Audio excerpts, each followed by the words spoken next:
Hey guys, how's my environmental science kids doing? Miss you guys. Happy day, whatever this is of global pandemic. You can see I haven't shaved. Don't judge me. I'm gonna have to shave when we finally get back to work here. But I miss you guys. I've been going outside. I took a picture of some beautiful trees with their flowers. I'll post one. And if you guys are outside, you take pictures of some trees and flowers and it's a pretty picture, send it to me. I'll give you some extra credit points. Okay.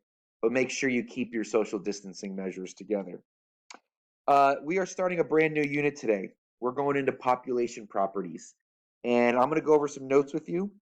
These notes will be in your OneNote. Okay. They'll be on your OneNote and I'll send them to you. So do the notes. And then from there, you're going to have two graphing activities. You can do the graphing activities either through Excel, or if you have a stylus, you can use your stylus. Okay, that is fine. Um, as we go through and do these things, I'll also have a discussion question for you to answer, and I'd like you to answer it by the end of the week. Okay, I'll be available today, Monday, Tuesday, and Wednesday. Technically, I will not be available Thursday and Friday, but you can still email me. But I will be available live Monday, Tuesday, and Wednesday in the Cameron's conferences. Okay, if you have any questions, I'll be there for you. All right. I miss you guys. And let's jump right into it. Let's get down to business because these populations, I want to go into this unit because it's affecting us today. It's what's going on today with us, too. Okay. So the first word at the top is population. And it's a group of organisms that belong to the same species living in the habitat at the same time.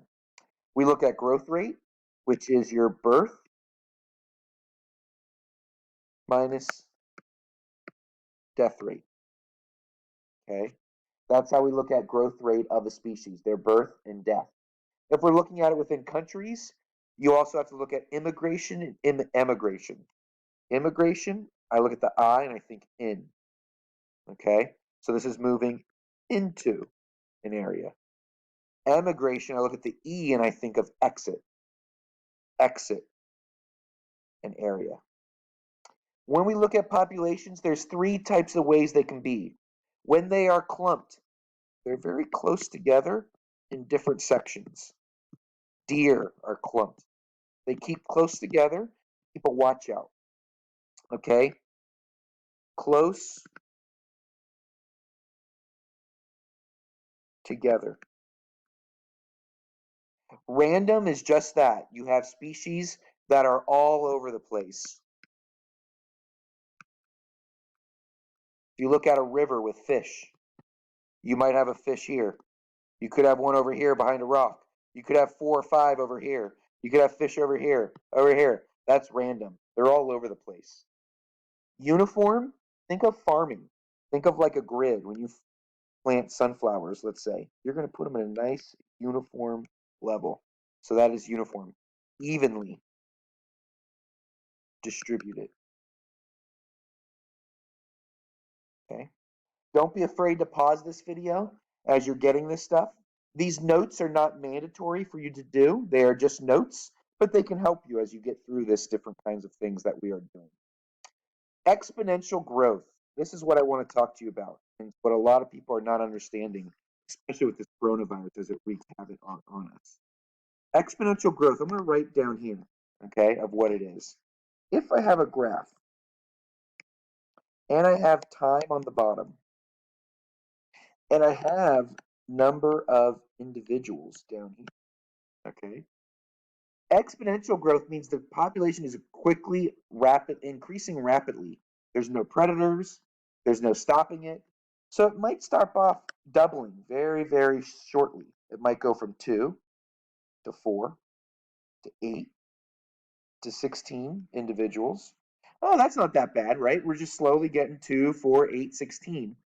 If it keeps doubling, do you guys see the problem? Well, 16 becomes 256.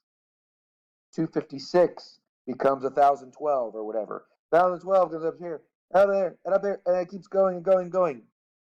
This is exponential growth. We also call it the J curve. Do you see why we could call it the J curve? What shape of a letter is it like?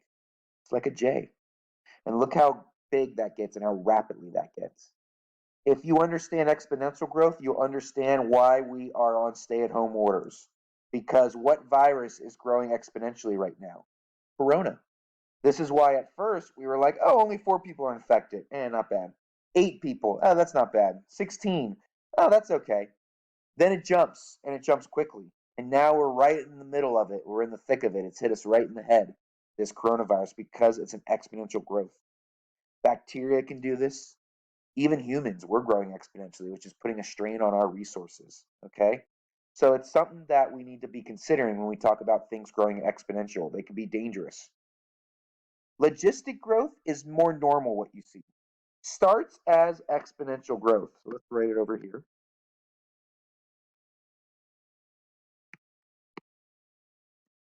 With limiting factors, things that limit it, like food, predators, okay?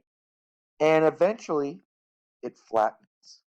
It gets to a point where you can only support so much, and that's your carrying capacity. Carrying capacity is the maximum number of individuals an environment and its resources can support. So if I look at this graph up here, I can see that we've gotten some exponential growth going. You see my J? But we hit a point here where we've run out of resources. This is the carrying capacity. This is what's eventually going to happen to our coronavirus. We're waiting to hit peak. And once we hit that peak, then those numbers can start moving down. Okay? But right now, we're either here or here. We're not quite sure. It's going to take time for details to see where we are. That is why you are stuck at home right now. Because if we all went out, this will strain our healthcare even more. We want to flatten this. We want this curve to be more like this and go down, or even like this and go down.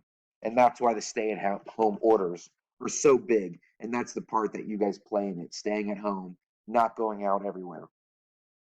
Limiting factors control the amount. Okay? It's what's available, competition, natural disasters, all those things are limiting factors. When we look at people, look at this world population growth through history. Look at all this time that we've gone through. Okay? Ooh, we got a little dip right here. There's a little dip right there. Why? There was another disease going on at that point, the plague. So, actually, when we look at our history through our long period of time, pandemics are normal, even though it's only been 100 years. 100 years for us is a long time since the last pandemic. But if you look at the history of the world, humans have been around for a long, long time. Okay? Um, Look at this, 7,000 BC, humans around with the old Stone Age. Okay? So we've gone through pandemics before, and they're part of what we go through.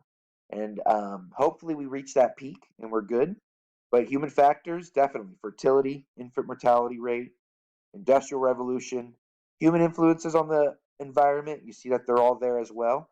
But you see the main types of growth. So in summary, there's 3 types. There's the S curve, which we call logistical growth, where you hit carrying capacity. There is the exponential growth, which you know all too well, our lovely J curve. This is exponential. And then there's linear. Linear is going up slowly and shortly over time. Okay? So time is always at the bottom. Okay? And then number is over on the y-axis here. So those are the 3 types of graph: logistical, J curve, and linear. Exponential is the one you need to know because that's how the coronavirus is growing right now.